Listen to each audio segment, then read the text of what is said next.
اے ابن مالک، اب میں یہ چاہتا ہوں کہ تم ابھی اور اسی وقت فلوریڈا کے پاس جاؤ، اس لیے کہ وہ تمہاری خوب جاننے والی ہے۔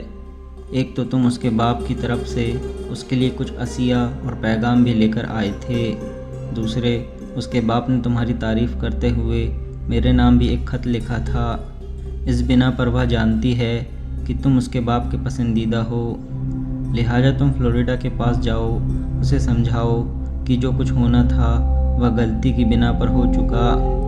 اب وہ اس حادثے، اس المیہ کو فراموش کر دے اور اس کی خبر اپنے باپ کاؤنٹ جولین کو نہ کرے، تاکہ میرے اور جولین کے تعلقات پہلے جیسے ہی خوشگوار رہیں۔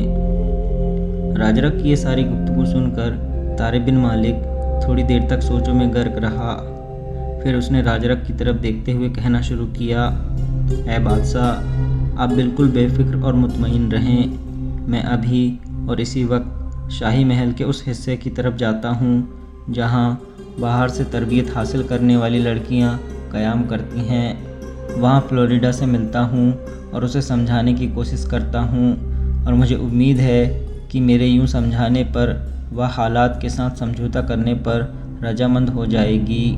راجرک نے اپنی جگہ سے اٹھ کر خوشی میں طارق بن مالک کی پیشانی چوم لی اور پھر کہا، اگر تم ایسا کر دکھاؤ تو میں سمجھوں گا کہ تمہارے علاوہ میرا اور کوئی مخلص اور غمگسار ہی نہیں۔ اب تم اٹھو اور فلوریڈا کی طرف جاؤ۔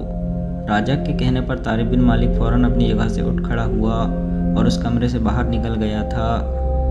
طارق بن مالک تیز تیز قدم اٹھاتا ہوا شاہی محل کے اس حصے میں داخل ہوا جس میں شاہی انداز کی تربیت حاصل کرنے کے لیے باہر سے لڑکیاں آ کر قیام کرتی تھیں۔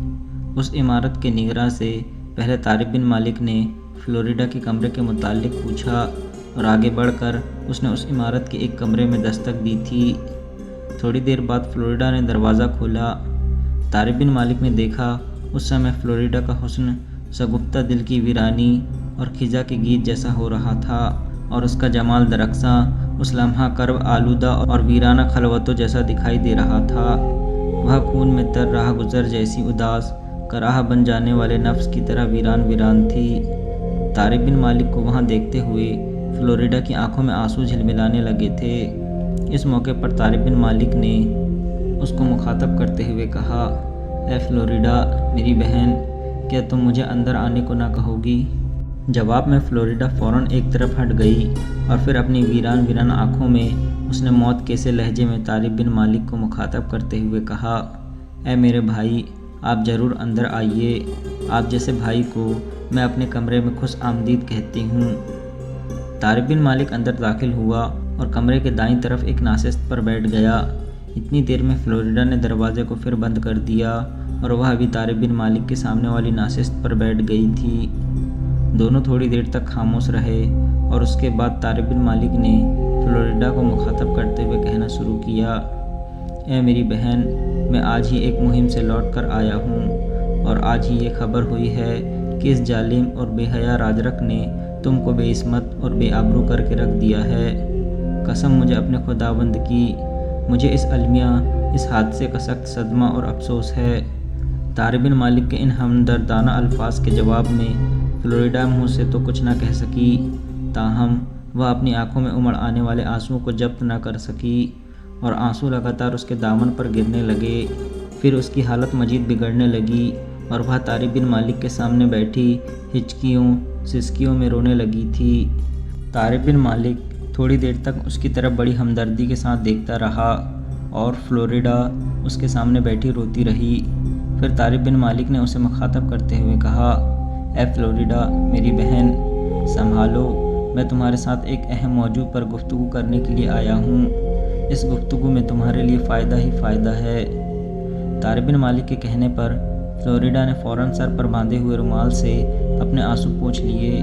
اس نے اپنی حالت کو کسی قدر سنبھالا اور شکووں اور گلوں سے بھرپور آواز میں اس نے کہا، اس بے ننگ و نام راجرک نے مجھے اپنے سامنے بے زور مایا جان کر میری عزت، میری عفت اور میری عصمت کو داغدار کیا ہے۔ اے طارق بن مالک میرے بھائی، اب تو میں بس صبح و شام مر جانے کی حسرت کے لیے زندگی کے دن گزار رہی ہوں۔ طارق بن مالک نے فوراً اپنا ہاتھ بڑھا کر پیار اور شفقت سے اس کے سر پر رکھا۔ پھر اس نے نرم اور شفقت سے بھرپور آواز میں کہنا شروع کیا، اے فلوریڈا میری بہن، مانا کہ یہ ایک بہت المناک حادثہ ہے۔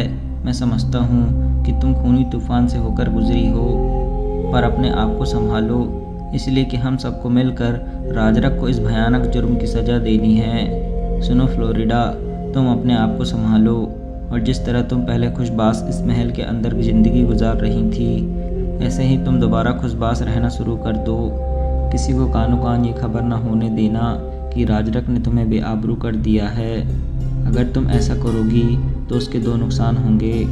اول یہ کہ محل ہی میں نہیں بلکہ ٹولیڈو شہر کے اندر تمہاری کوئی عزت، تمہاری کوئی وقعت نہ رہے گی، اور اگر اس بات کا چرچا ہو تو اس کا دوسرا نقصان یہ ہوگا کہ راجرک مختلف ہیلے استعمال کر کے تمہیں اپنے راستے سے ہٹانے کی کوشش کرے گا تاکہ تم اس کے خلاف مزید کوئی زبان نہ کھول سکو، اور ہو سکتا ہے وہ کسی کے ہاتھوں تمہارا خاتمہ کرا دے۔ تھوڑی دیر رک کر طارق بن مالک نے پھر کہنا شروع کیا، اے فلوریڈا، تم نے مجھے اس وقت بھائی کہا تھا جب موت کے میدان میں نے رومیر اور روزر سے مقابلہ جیتا تھا۔ سنو، ایک بھائی کی حیثیت سے میں تمہاری بہتری اور تمہاری بھلائی چاہتا ہوں، اور تم سے یہ امید رکھتا ہوں کہ تم ایسا ہی کرو گی جیسا میں تم کو کہوں گا۔ فلوریڈا نے بڑی بے بسی اور لاچارگی کے عالم میں طارق بن مالک کی طرف دیکھتے ہوئے کہا، اے ابن مالک، آپ جانتے ہیں کہ شاہی محل میں مجھ پر ایک طوفان گزر گیا ہے، تاہم میں آپ سے وعدہ کرتی ہوں کہ آپ جس طرح کہیں گے میں ویسا ہی کروں گی۔ مجھے آپ پر اعتماد اور بھروسہ ہے، اور مجھے امید ہے کہ جو کچھ آپ کہیں گے یا کریں گے اس میں میری ہی بہتری اور بھلائی ہوگی۔ فلوریڈا کا جواب سن کر طارق بن مالک خوش ہوا، اور دوبارہ اس نے اسے ڈھارس اور تسلی دینے کے انداز میں کہا، اے فلوریڈا، پہلا کام تم یہ کرو کہ حسب سابق خوش و خرم محل کے اندر زندگی بسر کرتی رہو۔ میں تم سے ملنے کے بعد سیدھا راجرک کے پاس جاؤں گا، اور اسے اجازت لے کر میں افریقہ کی طرف لوٹ جاؤں گا، اور وہاں میں تمہارے باپ کو اس سارے حالات کی خبر کروں گا، اور اسے یہ بھی کہوں گا کہ وہ سبتا کی طرف سے ہسپانیہ کی طرف جائے، وہاں اپنے رویے سے ظاہر کرے جیسے اسے اس طوفان کی خبر ہی نہیں جو اس کی بیٹی پر گزرا ہے۔ یہاں آ کر وہ راجرک کو اسے بادشاہ بننے پر مبارکباد دے گا، اور اس سے التماس کرے گا کہ اس کی بیٹی فلوریڈا کو چند یوم کے لیے سبتا جانے کی اجازت دے دے، اور جب تم اپنے باپ کے ساتھ ہسپانیہ سے سبتا پہنچ جاؤ گی تو اس کے بعد راجرک کے متعلق سوچا جائے گا کہ اس کے خلاف کیا اقدام کرنا چاہیے۔ طارق بن مالک کی اس گفتگو کے جواب میں فلوریڈا نے فوراً بولتے ہوئے کہا، اے میرے بھائی، جیسا تم نے کہا ہے میں ویسا ہی کروں گی۔ میں اپنے آپ کو مکمل طور پر سنبھال لوں گی، کسی پر یہ ظاہر ہی نہ ہونے دوں گی کہ میرے ساتھ کیا بیتی ہے۔ اے میرے بھائی، اس سے پہلے میں 2 لونڈیوں اور ایک غلام کو باری باری سے تیار کر چکی تھی۔ انہیں میں نے اپنے باپ کے نام خط بھی مہیا کیے تھے جس میں وہ ساری باتیں لکھ دی تھیں جو یہاں میرے ساتھ گزری تھی، اور اپنے باپ سے مدد کی درخواست لکھی تھی، لیکن لگتا ہے کہ راجرک میری طرف سے انتہائی محتاط اور چوکنا ہے۔ وہ 2 لونڈیوں اور غلام پکڑے گئے، ان سے راجرک کے آدمی نے خط چھین لیے اور اس نے ان کا خاتمہ کرا دیا۔ اب تک میری حالت میرے بھائی قفس میں بند کسی بے بس پرندے کی طرح تھی، لیکن اب تمہارے آ جانے سے میں اپنے آپ میں ایک طرح کی تقویت اور قوت محسوس کرتی ہوں۔ تمہارے کہنے پر میں اپنے آپ کو مکمل طور پر سنبھال لوں گی۔ تمہارے یہاں آ جانے کے بعد میں ہسپانیہ میں اپنے باپ کے داخل ہونے کا انتظار کروں گی۔ فلوریڈا جب خاموش ہوئی تب طارق بن مالک اپنا منہ اس کے اور قریب لے گیا، اور بڑے رازدارہ انداز میں اس نے فلوریڈا سے پوچھا، اے فلوریڈا میری بہن، اس موقع پر جب کہ اس کمرے میں میرے اور تمہارے علاوہ کوئی نہیں ہے، میں تم سے ایک خوشخبری نہ کہوں؟ فلوریڈا نے تیز نگاہوں سے طارق بن مالک کی طرف دیکھتے ہوئے پوچھا، اے بھائی، کیا اس شاہی محل کے اندر میرے لیے بھی کوئی خوشخبری ہو سکتی ہے؟ آپ جانتے ہیں کہ ہسپانیہ کے اندر ایک انقلاب برپا ہو چکا ہے۔ میرے نانا اور ہسپانیہ کے بادشاہ عتیسہ اور میرے ماموں یوراک کو قتل کیا جا چکا ہے، جبکہ میری نانی الیانا اور میری خالہ جو عمر میں مجھ سے چھوٹی ہے وہ کہیں روپوس ہے۔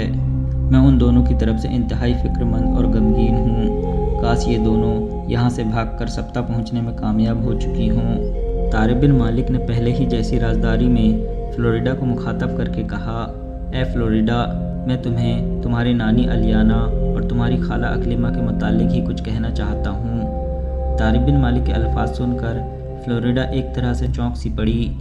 اس کے چہرے پر خوشی کے آثار نمودار ہو گئے تھے اور اس نے بڑی دلچسپی اور بڑے شوق سے طارق بن مالک کی طرف دیکھتے ہوئے پوچھا، اے ابن مالک، آپ میری نانی الیانا اور میری خالہ اکلیمہ سے متعلق کیا کہنا چاہتے ہیں؟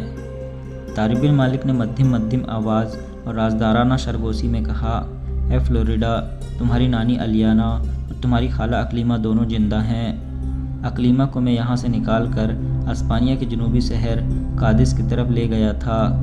وہاں وہ دونوں ماں بیٹی کادس شہر سے باہر سمندر کے کنارے کلیسا کے اسقف ستیوس کے پاس پرامن اور محفوظ زندگی بسر کر رہی ہیں۔